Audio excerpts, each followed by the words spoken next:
Okay, tambule kama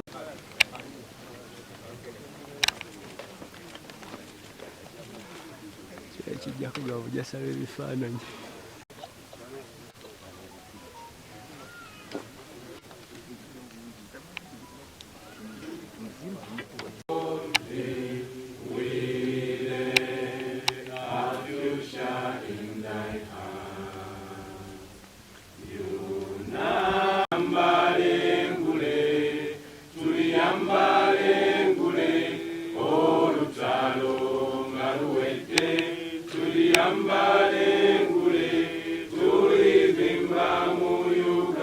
You that I'm still alive.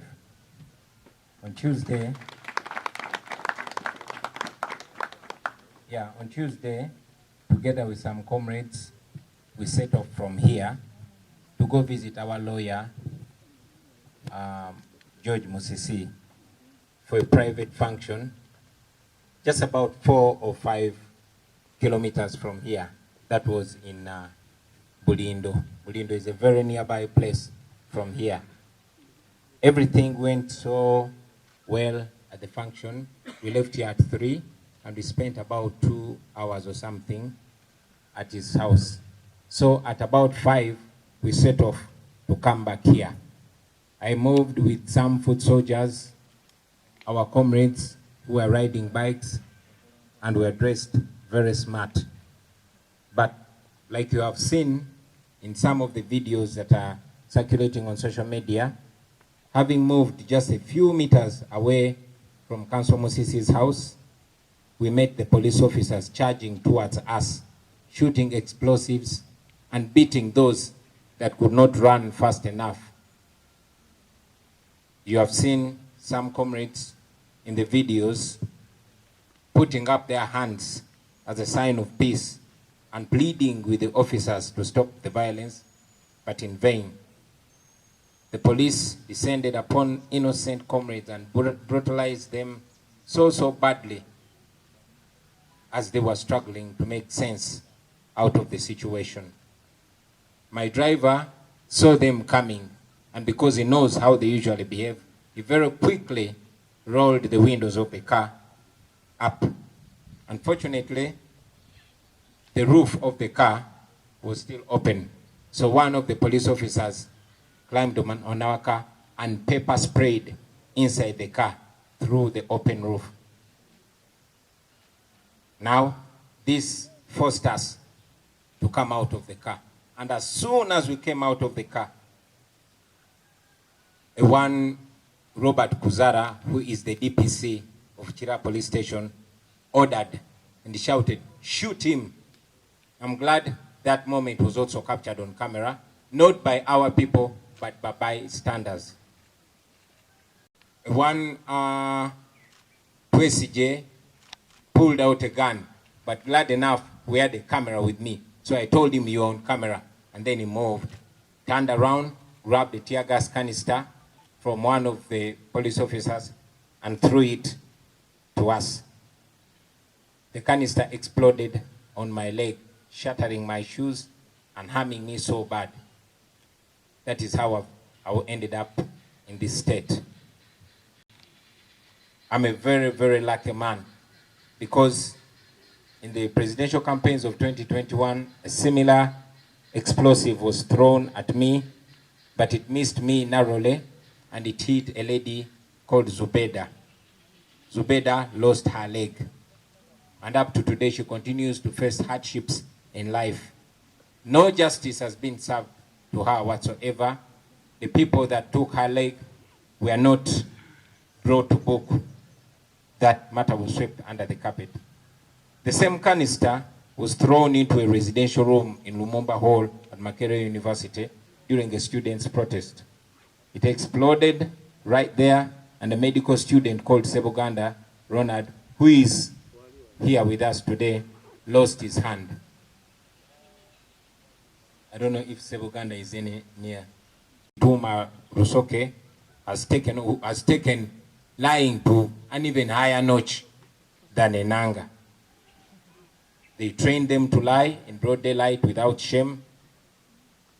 And then after a while, they issued a second statement where they tried to change the narrative because many videos came out and exposed their lies.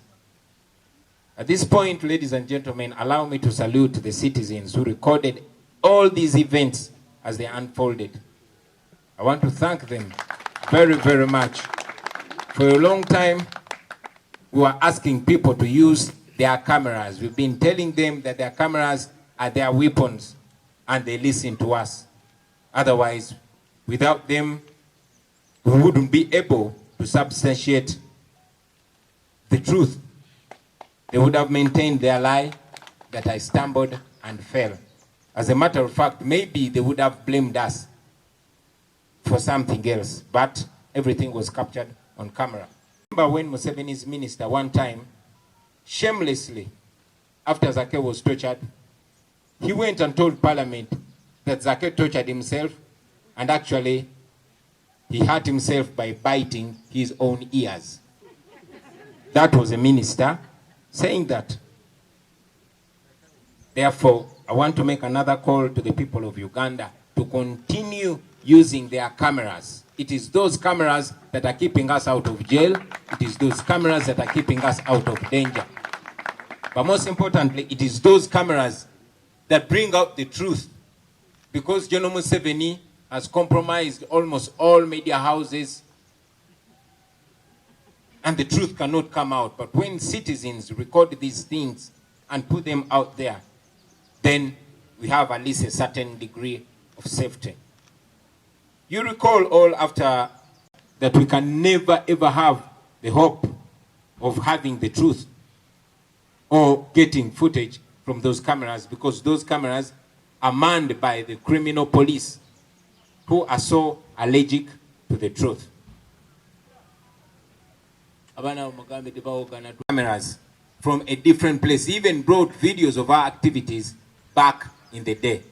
But that particular place, there was a camera pointing down on that lonely road where they waylaid us. But we know that they cannot bring out that camera because the footage pins them.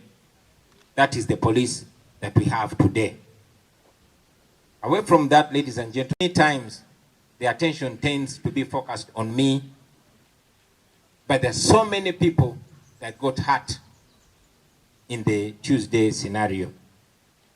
For instance, many comrades who were attacked and brutalized are still nursing wounds up to today. Nobody is considering them, and there's no focus on them. You've seen videos of police officers who we pay to protect us, but they were beating, boxing, and kicking them with their boots, totally unprovoked. Young men like Rukenge Sharif, Sentongo Emmanuel, and Katopol are still detained illegally at Chira police station, way beyond the 48-hour rule. So that shows you the kind of police that we have. Ladies and gentlemen, allow me to put the Tuesday context, especially for the benefit of those who think that we are exaggerating these circumstances.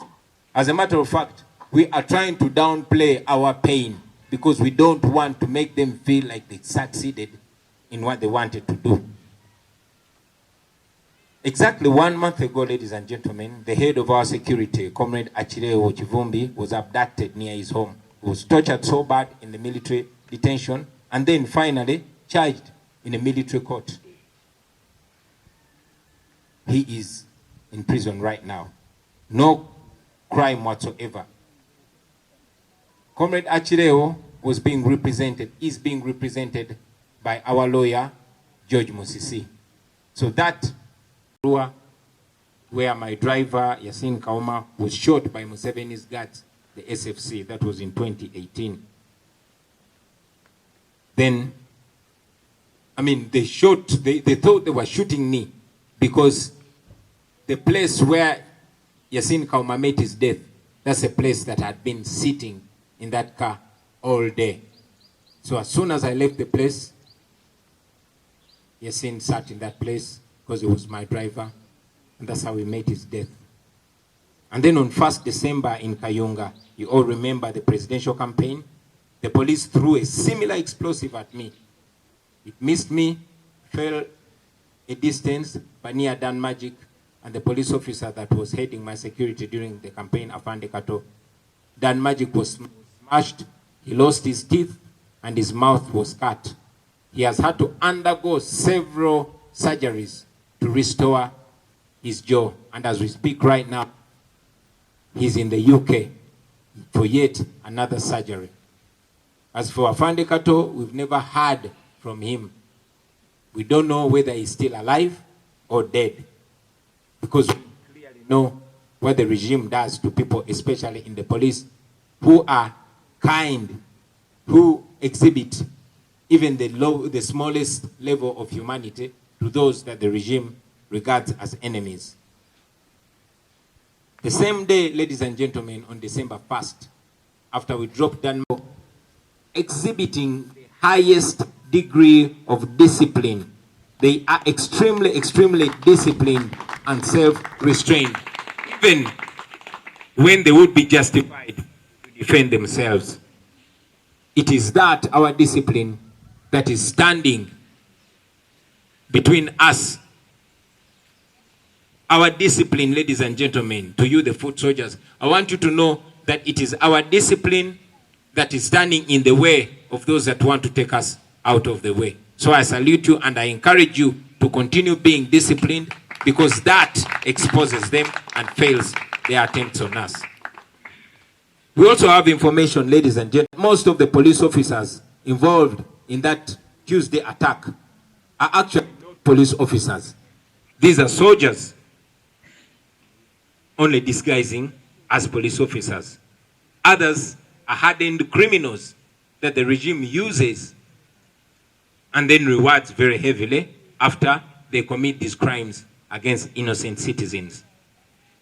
We are also informed that the man you saw dressed in a black t-shirt with dark shades and a police trouser in those pictures that went viral, that man is called Shadrach. He was part of the notorious Operation Wembley group that killed many people extrajudicially. That man masquerades as a pastor in Manyangwa, in this constituency. His name is Shadrach, and this is the criminal. This is a man who pulled a gun at me, but because the camera was looking at him, he wasn't sure whether it's live or not. He put back the gun, went around my car, picked a canister and hurled it at me. That is the canister that exploded on my leg.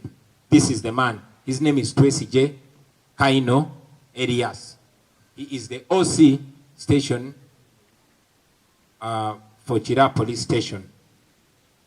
Now, in Canada and all over the world, we salute your efforts. We thank you for raising your voices and coming out to protest against this brutality. And we hope that Uganda's development partners will take Tuesday's actions by the regime against we, the peaceful citizens, as another wake-up call. In several ways, you, friends, have either knowingly or unknowingly sponsored our operation, and we ask you to stop. We want to encourage you to review the support that you give to Dictator Museveni, thinking that you're giving it to Uganda. Because the regime is using all that they get from you, the development partners, to oppress people with impunity.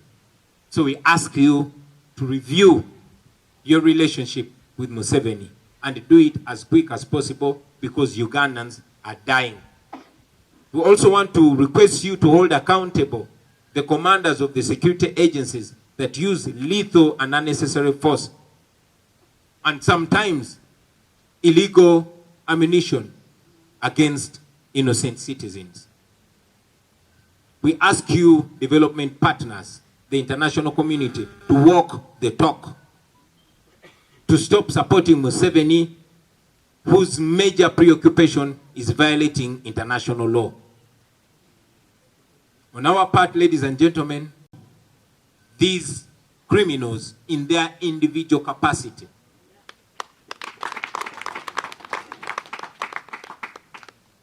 we also want to tell them that we're not going to give up. We are going to very soon resume our legal and constitutional activities all over the country. As I conclude, ladies and gentlemen, I urge Ugandans of goodwill to remain firm in their demand for a better country.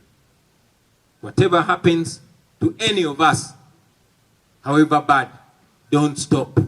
When one of us is put out, continue with the struggle until Uganda is free. I want to thank you very much for listening to Tinze nsobola okubeera wano olunaku lwa leero nga nkyayogera nga nkyali mulamu. Ku lwokubiri olwa wiiki eno twasimbudde wano ne bannaffe abamu bamemba baffe ba foot soldier n'abaana abamu abaali mu kkomera naye bavaayo. Twasimbudde wano nga tugenda okukyalirako mukwano gwaffe looya waffe Council George Musisi awo ebulindo ziringa mayiro 4 okuva wano, era twayise eno monda mu bukobo bwaffe ne tutuuka ewa Council Musisi. Yatwaniriza bulungi, twavudde wano saawa 9. Omukolo gwabadde gwakabanga katono, gwabadde mu nnyumba ye mu gate mu kikomera kye monda mu gate, gwabadde private. Era ku saawa 11 twabadde tumaze ne tusimbula tuveeyo, naye tuba twakavaayo nga tutambudde kakabanga katono nnyo mu kakubo akakali lonely, akakubo akeesudde amakubo amalala. Twagenze okusanga nga poliisi yagadde dda eri gye tulaga mu maaso, naye nga tebakomyeko nga badduka bajja eno gye tuli nga bwe batusindirira tiyagasi n'amasasi nga gavuga nga bagakuba mu bbanga. Awo kwe kulaba nga bakuba abadduse empola be batasobodde kudduka mangu nga babakuba abagudde wansi n'ensembera. Naye kubanga driver wange amanyi enneeyisa y'abo abaami, olwasembedde bwe tuti n'ayambusa endabirwamu z'emmotoka, naye ruufu y'emmotoka yabadde sinzigale. So omusirikale omu n'ajja n'ayimirira ku mmotoka yaffe n'afuuwa pepper spray munda, tubadde tetusobola kusigala mu mmotoka era nenva mu mmotoka. Okusooka okwewonya pepper spray oyo, n'ekyokubiri okubabuuza lwaki bakola ebintu bye bakola. Mbana akafuluma omwami omu DPC waawo Ekira, DPC w'Ekira omwami gwe bayita Kuzaara Robert n'alagira n'agamba shoot him, oyo mukuba amasasi. Kyomukisa mulungi nti waliwo abazira kisa abamukutte ku kamera nga wa AVUUDEYO okwetolola nga omwami ono atusemberedde. Omwami ono bamuyita Twesigye, najjayo pistol. Naye kyamukisa mulungi nti nabadde ne bannange babiri nga balina kamera nga bazimutunuzaamu, era ne mpogana ne mugamba oli ku kamera, kikole naye oli ku kamera. Nazaayo pistol ye neyeetola emmotoka yaffe n'akwata akakebe katiya gaasi n'akatukasukira akakebe ako ne kantulikira ku kugulu. Neebaza Katonda nti nkyalina okugulu okwo kiringa ekyamagero, kubanga akakebe ke kamu mujjukira mu presidential campaign ya 2021, era bakankasukira naye ne kampitako ne katuukira ku mukyala gwe bayita Zubeda ne kamukuba ne kamukutulako okwo. Nti mu bantu abatulumbye ngera bw'omanyi Museveni akozesa abamenyi b'amateeka okumukolera ebikolobero ate ne batabonerezebwa.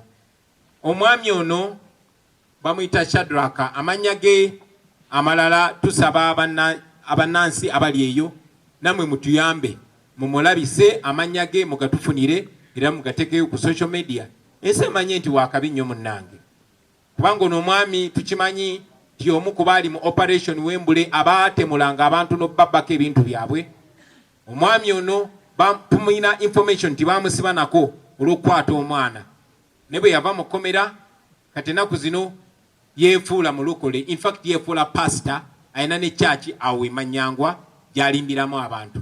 Naye yono y'omu ku babadde bazze okuntemula. Abatemu abalala era abazibe emisango mwe muli omwami ono gwe bayita Isa. Omwami ono Isa tetumanyi linnya lye ddala, tetunafuna na kifaananyi kye kiri kiriya. Bino ebifaananyi twabifunye ku Lwakubiri kuba naye yabadde cooperation eyo ey'okutulumba ku Lwokubiri. Omwami ono gwe bayita Isa, abantu bangi abasibiddwa ku CMI bavuddeyo ne batugamba nti omwami ono abakolako ebikolwa eby'ensonyi, abakyala n'abaami. Omwami ono asiyaga abaana abalenzi nga babatutte ku CMI. Omwami ono akwata abakazi nga babasibidde ku CMI. Naye nga bwe mbagambye nti Museveni ayagala nnyo okozesa abazibe emisango okumukolera ebikolobero bye ng'era bwe bakolanga mu Buyeekera. Kyanaku nti basiru nnyo, tebamanya nti oluvannyuma lwa byonna abajja bayisa nga bwe yayisa seeredde buseerezi n'engwa. Ye statement ya poliisi eyasoose. Naye nebaza bannansi kubanga tumaze ebbanga nga tubasaba nti bannange mukozese kamera zammwe ng'ekyokulwanyisa. Era tubebaza kuba ebintu ebisinga si ffe twabikutte kuba balaba buli alina kamera bamulumba. Naye bannansi abalala ababaddewo be bakutte ebintu ebisinga bimulaba ku social media. Tubebaza yonna gye muli era tubasaba temulekerawo basebo ne bannyabo. Twongera obbakubira omulanga mukwate buli bikolobero ebiba bigenda maaso mu biwanikeyo ku social media. Twandibadde tetulina bwe tunnyonnyola nsi nti tetwabadde na musango. Twabadde tetulina bwe tunnyonnyola nsi nti tetwabadde tetukola bikyamu. Kubanga poliisi yavuddeyo negamba twabadde tukola procession, nti twabadde tukola omuggundu, nti twabadde n'abantu bangi. Naye nga gye baatuteeze gye baatulumbye tewabadde n'abantu. Era nga tukakasa nti baatulumbye tukolako obulabe ewatali bantu.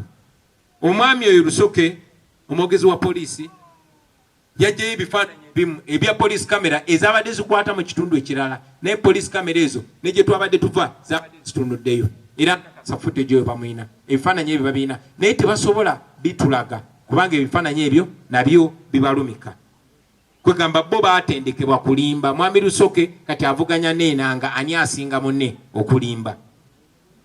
Bo balinga abaatendekebwa okulimba. Bakola statement, amazima bwe gavaayo ne bagijjayo ne bagikyusa ate ne bakola endala. So njagala nnyo okwebaza abo abakozesa kamera zaabwe. Vidiyo ezo zikyayongera okuvaayo. Mbasaba buli alina vidiyo gye yakapchalinze oba n'abeera ne vidiyo yonna yonna nga abalina okuba abakomi b'eddembe ate nga bamalako abantu eddembe, tusaba vidiyo eyo mugiteekeyo ensi yonna yonna egirabe. Maze obbasaba era nyongera obbasaba mugende mu maaso nga mukozesa kamera zammwe kubanga mujjukira baganda yali enkola oluvannyuma olw'okutemula Dani Kyeyune. Frank Senteza bwe baamutemula era yali enkola bagamba nti tebafunye ebifaananyi ebyo.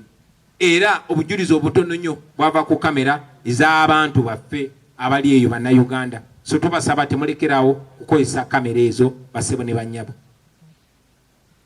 Ng'ovudde ku ekyo njagala okukyogerako ne kino nti amaaso agasinga ne siira batera odditeeka ku nze ng'omuntu. Ne bannange sinze nalumiziddwa nzekka. Bannaffe bangi be twabadde nabo bakyanyiga biwundu.